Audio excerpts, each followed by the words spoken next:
guys, and welcome to the show. Today I'm going to be finally doing my review of the Glycine Combat Sub. It's a watch that I've always had my eye on, and finally, thanks to Saltzman's Watches, they very kindly lent me a sample. This is a display model of the Combat Sub, and this is the black dial with orange. And I've got to say, I really love this watch, and despite its 42mm size, because of its thinness and its beautiful curved lugs, it fits so comfortably. And another thing is, it's made me kind of question the Squire 1521, its dominance in this price range. It's gonna give it a run for its money. Anyway, so stay tuned for the full duel because I think it has to be done. I really want to compare these two watches. Now, before we look at the full review, I thought we'd take a look at the entire Glycine range. Saltzman's were very kind enough to include a brochure and a really lovely catalogue explaining the history of the brand and showcasing the entire range. They got some really impressive watches, and I'm really excited because it's another brand that I'm going to be able to share with you and bring more attention to through the channel. It's definitely something that's been on my radar for quite a while. So before we get into the review, let's look at the Glycine range. Now in a moment we're going to have a closer look at the Combat Sub itself and get into the review of this watch. But before we do that, I'd like to have a look at this catalogue that Saltzman's also sent me. Now Saltzman's watches, they are based in Rhode Island. They are the official authorized dealer for Glycine in North America, and they very kindly sent me this catalogue. So I thought we'd have a look at the brand. This is a brand that's always been on my radar, and I've always been dying to have a look at it. And they got quite a cool history. Now this is their 2014 and 2015 catalogue. So let's have a closer look. So first thing we'll see, this is the Glycine factory in Switzerland, in Bienne, Switzerland. And there's a little bit about their company. This is Stephen Lack, their president. And it just goes into their history. They were founded in 1914, so they're just over 100 years old. And you can see they've been going to Basel since 1938. They really kind of came into their own after World War II, and then in the 70s they were victim of the quartz crisis. They came back, they'd made a comeback, and then if we move on, we'll see one of their adverts. This is from the Airman, and this really was the watch that kind of propelled them and started their history, not just with the military but with aviation as well. So here's the Airman. This is the #1. You know, if you guys know about watches, you'll instantly recognize this as the Glycine, you know. Of course it comes in a beautiful white version as well. Really, really cool. It's so funny how a watch like this, you know, which is from the mid-century, still looks so modern, due to it just being so well designed, you know. 1953, limited edition, 600 pieces. So this is the Air Fighter, which is more contemporary. Then they have some more kind of modern. This is the Airman 7. We carry on. These are really cool. The SST 12. The contemporary Airman. It's the Airman 17. I really just like the plain black. I might get one of these in for review. Let me know in the comments below if you're interested to see me review one of these. Or actually in any of these as I flip through this. So I'm just going to skip this. This is the Chrono 09, which is quite a cool looking chronograph, quite complicated. This is another one that has this is the base 22, which has the luminous dial, which is absolutely fantastic. Very cool indeed. This is a very nice one with the blue dial there. Very nice indeed.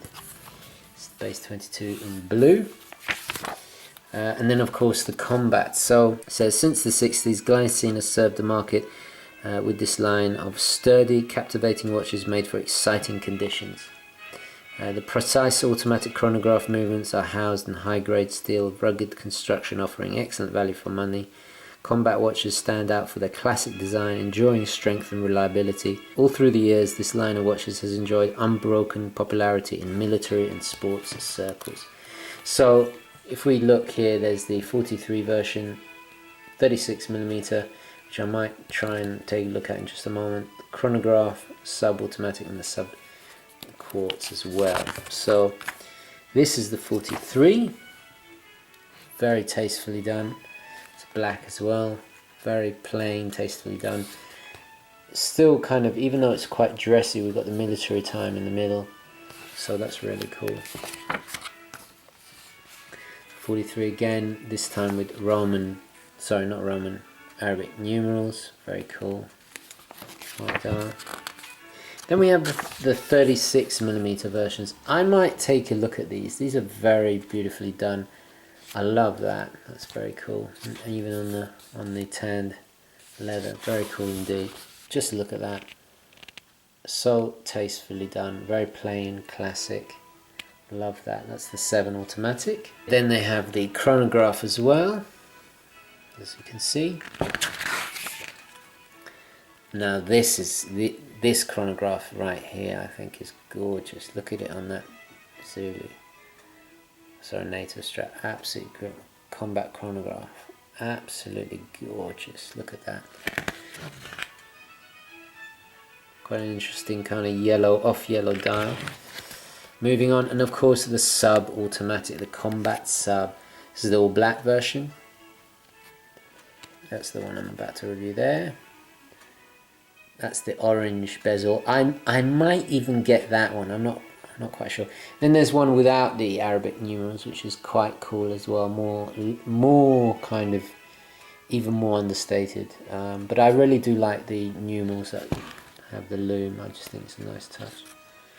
Then there's some quite funky colours. The red is really cool. Look at that. It's brown with white, brown with black dial, and then of course the golden eye there, which is quite something else. Blue one. Green with black dial, that's cool. Quite like that too. However, this one doesn't have the 24-hour time in the center of the dial. I wish it did. It's quartz versions. Not so big on the quartz. These are quite kind of explorer-esque. Not so keen on that. The KMU48, which is a really big aviation watches. Very aviation watch inspired. Very clean, tasteful designs again. The F104. It's quite very nice. Or early century. I mean, look at the lugs. It's very old school look to it. And those hands. I must say I quite like it. 48mm, so quite is a really big. But you know, the early aviation pieces, you know, you look at Fliegers from the Luftwaffe in World War II, they were huge. They were 50mm because they were worn outside the on top of the sleeve. So that's why they're so big. Now look at that. My God, that's just pure class. Those old school numerals, beautiful blued hands, that dial, look at those lugs. I mean, that looks like it's could have been worn the beginning of the century, you know, kind of 1930s style. Absolutely stunning. Love that. 100 years. There we go. And then of course the classics. This is their last classics, which are just very plain, tastefully done, kind of dressy, more dress watches. And then of course different strap options as well. So really cool. Anyway, so that was a little look at the entire Glycine range. Very impressive. But anyway, let's get into the Glycine watch itself. Today we're looking at the Glycine Combat Sub with the reference 386419ATND9. ATND9. Now this is a fully automatic Swiss made with the caliber GL224 movement, which is based on the ETA 2824-2. Now it's called the Combat Sub for very good reason. It's obviously, I mean, the first thing you'll notice is its very tool-like appearance. It's water resistant to 200 meters. It does come on a rubber strap, however I was not too fond of the rubber strap. We'll get to that in just a moment. So I've put it on my lucky olive green, this is quite a thick Zulu strap that I had lying around. Now it is 22 millimeters wide, so there's a little bit of extra space there, but to be quite honest, I prefer a 20 millimeter NATO strap. And you know, if Bond wore his sub with a smaller NATO, then I can certainly. So let's get the dimensions out of the way first. Now, my friends at Marathon, if you're watching this, please don't be offended.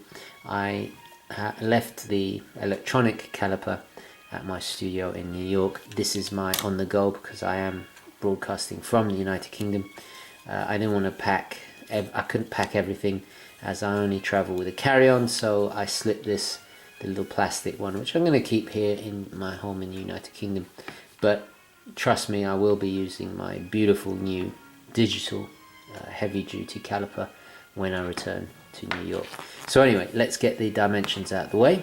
We have a diameter of 42 millimeters. We have an astonishing depth of only 11 millimeters. Lug to lug, we're looking at that's 50 millimeters, and of course lug width is 22 millimeters. So quite big in diameter, but however, it's so thin, and because of the curves of these lugs, it wears a lot smaller. In fact, it wears even smaller than my Seiko, which I currently have on. If we just compare, you'll see the diameter is quite big, but because of the curved lugs, it just really wraps around a wrist, even a skinny wrist like mine. But the diameter is big for an obvious reason. It's a diver watch. It's extremely legible. It's that wide dial with a nice spread out clear Arabic numerals is supposed to be very legible. In fact, the dial is probably its best feature. Now you can get this in a variety of colors. There's different color. You can get one with different color bezels, different dial layouts, but however, this one is definitely my favorite for a few good reasons. Now let's have a closer look at the dial, and I'll get into it, just why I love this particular combination so much. The first thing you'll notice is those bright orange hands. It's almost the Mercedes hands on the hour hand, but without the actual little Mercedes three-pronged logo in the middle. So actually that makes for a wider lume, which is pretty cool. Then we've got a box star second hand and just a very plain minute hand. Going around the outside of the dial, we see this bright orange seconds and minute track, and that really just makes it so legible and very easy to read, and you can get a really accurate reading without, you know, squinting or you know, without with just a quick glance. So we have these beautiful large Arabic numerals which are all have applied lume in them, and it's fantastically done. We have a 3 o'clock date window in negative black, and then on the inner part of the dial we have 24-hour time, again in keeping with that military theme and aesthetic. Right at the bottom, if we just zoom in, we have Swiss made and SL. A few asked what the SL stood for. It stands for superluminova, so it just means that it has superluminova in it on the numerals and hands. It is of course completely Swiss made in Bienne in Switzerland. Glycine are quite an incredible brand with a over 100 years old, with a good history, especially with the military, which we'll have a look in later. So a beautiful matte black dial that really offsets with the orange seconds track going around, and just makes the reading the hands even that much easier. At the top we have Glycine, and underneath we have Combat Automatic Sub 20 ATM. Now this later version, the earlier versions of the Glycine Combat Sub had their crown logo, which we see the crown logo actually on the crown. This is a screw down crown, of course. They used to have it just above, if I just point with the Parker here, no, used to have it just here above the Glycine. Now they've taken it off for this later version. I'm in kind of two minds about it. I would have preferred if they had kept it. I like that logo, I think it's pretty neat, but however, it is a cleaner, more balanced look in this later version, which I think is pretty cool. So either way, I'm not really fussed. You know, I know it's a Glycine, and that's all that matters really. We've got a nice flat bezel, which I must admit the bezel action is really nice, very solid, very little play, and it's just like the whole entire watch. It's just straight down to business. It's interestingly, we got a little bit of lume at the top, and at the top of the bezel we have just a little notch here, just so you can even feel without having to look at it where it is, which is a nice touch. Bezel insert of course is aluminium, just very plainly done, extremely legible, and just I think complements the orange and black dial nicely. If we look at the quality of this case itself, we have these beautiful curved lugs that I mentioned before that make it just so comfortable, and because of its thinness, it's quite an elegant piece despite its highly tool aesthetic. We have drilled lug holes which are really cool, which make changing the band extremely easy. If I just take out the NATO strap, on the back we have very nicely engraved logo with the military, sorry about the dirt there, with this kind of Navy SEAL inspired engraving, very nicely done.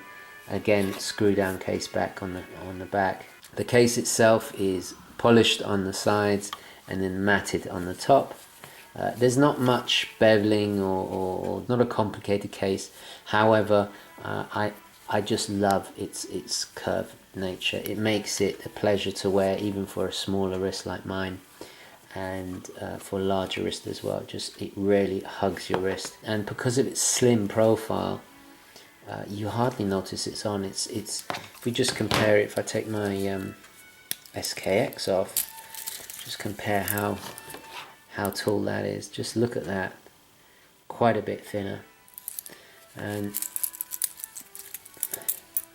it almost looks bigger in diameter. However, it wears even smaller than an SKX, which is really quite cool. So I've just unscrewed the crown. The action to it is extremely nice and smooth. The movement in itself, Glycine have modified the ETA 2824-2. They call it the GL224 caliber, and they've modified it to Glycine's quite stringent standards, modified the movement quite a bit to make it even more robust. The accuracy of it is outstanding. It really is so far quite outperforming a lot of my other ETA watches. If we just pop out the crown, as you see, it's hackable. Of course you can hand wind it, and when you screw it back in, catches the thread nice and easily. You can definitely feel the quality, the craftsmanship and the construction of this watch is outstanding. The glass is of course sapphire, and the water resistance or depth rating is 200 meters. Now this particular piece is on loan from Saltzman's Watches, and they are the official certified retailer and dealer for Glycine in North America, and you can pick these up now. They got a special offer on for about $1,075. That includes a 2-year warranty, and they are the only authorized dealer in the North American region. Okay, so let's switch now to a lume shot, because this has got some really incredible lume. Okay guys, so here we are having a look at the lume shot, and as you can see, it's quite astounding. I love the way the numerals light up, and you can see a little bit of reflection on the inner bezel. That's just reflecting off the metallic inner bezel, but beautifully done. And I love the way at night time you can just glance at it and it's so easy to read and so legible. The lume is fantastic, and at the end of the day, that's what really counts. Of course, the lume pip at the 12 o'clock on the outer bezel, on the rotating bezel, I think I forgot to mention is, of course, unidirectional. What is also great is because of the lume on the second hand, which is towards the tip, you can also get an idea of reading the seconds, which is also very easy to do. And another nice touch is at the 12, 9, 6 and 3 position, it's a little square or rectangle, and on the numbers in between there's a little circle, so it adds to that easy legibility. It's just absolutely fantastic. So outstanding lume. Anyway, back to the studio. So let's kind of summarize the watch. Well, I'll talk about its negatives first. First of all, I have to say that I would have preferred a smaller lug width. It's not a big deal for me. I mean, I'm wearing it with a 20mm Zulu strap at the moment, and that's absolutely fine for me.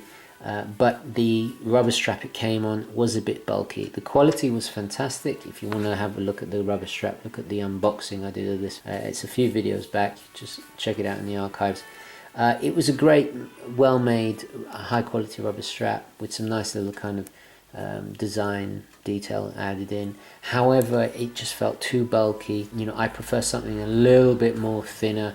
It's just I don't want all that huge strap on my wrist. That's, you know, very minor thing. Another little negative thing that I've noticed is that this later version doesn't have the Crown Glycine logo on the dial, which I think is a little bit of a shame. I would have liked to see that logo. Some of you might feel it's a cleaner design, but however, I really like the Glycine logo, and I think the first version of the Combat Sub, I think it just completed it a little bit better. But again, it's just aesthetics, it's personal preference. I would have liked to have seen this in 40mm. I think if it had been a touch smaller, it would have been even more comfortable. I think at 42, it is a bigger watch, but because of its lugs and the way it's designed, you can get away with it on a smaller wrist. So it's a double-edged sword, because if you go smaller, it's not going to be as legible. And I understand it's built for combat, it's built for diving, and that kind of reminds me of another thing. It's only 200 meters water resistance. The Squire 1521, which is just under $900, is 500 meter water resistance. So there's a lot of other watches for less that have a higher water resistance rating. I think the 200 meters could have been improved. But, you know, again, it's not a huge deal. I think it's clean design, it's functionality, it's high quality, it's military history, it's kind of prestigious military history, make it justified. When I first took it out of the box, I honestly thought it was a quartz, and then I saw the sweeping hand taking effect, and I was pleasantly surprised. I almost wish more watches were as thin as this. I just think it's a fantastic watch, and I can't recommend it enough. Despite a few little negatives, generally it's definitely worth the asking price. So let's just quickly do a wrist shot for you. So here we have the watch on my wrist. Now, as you can see, because of its curved nature, it hugs the wrist fantastically. It really sits comfortably. It's very comfortable to wear because of its thin profile. If you're smaller wristed, it works too. Now, I think on a NATO strap, it just sings. I mean, especially a green one like this. I'm definitely considering actually buying this used one to add permanently to my collection. I might have to let something else go in order to purchase it, but I absolutely adore it. I think Glycine are great, and this, considering it's my first Glycine, it's really impressed me. I think it's an outstanding watch. I absolutely adore it. I would love to see this in other colours. I'm even considering the GoldenEye, perhaps. There's one with an orange bezel, there's one with a green bezel, there's all kinds of colours. But it's great to find another brand that has an interesting history, that is an extremely well-made Swiss watch, that you can be proud to wear, and honestly doesn't cost that much. I'm very, very impressed. Okay guys, I'm going to leave it there. Let's take it back to the sitting room. Okay, welcome back guys. Now, as you can see, it's It's a charming watch. What I love about it is it's not trying to be another Submariner homage. It's not trying to be a Seamaster or anything like that. It's very much its own thing. And that's what I love about brands like this. They have their own heritage, their own history. They are widely respected it has a huge military following, which kind of solidifies its credentials, as the name suggests, a combat sub. Now, it does have its drawbacks. I would have preferred a higher water resistance rating and perhaps a little bit smaller in diameter, but it wears so comfortably that I'm seriously considering buying one for my own collection.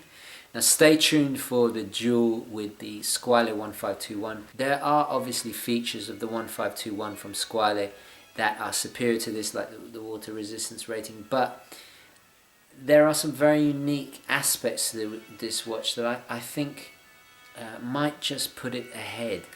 Certainly quality is one thing I'm very impressed by. A fantastic dive watch for $1,000 or around just over $1,000.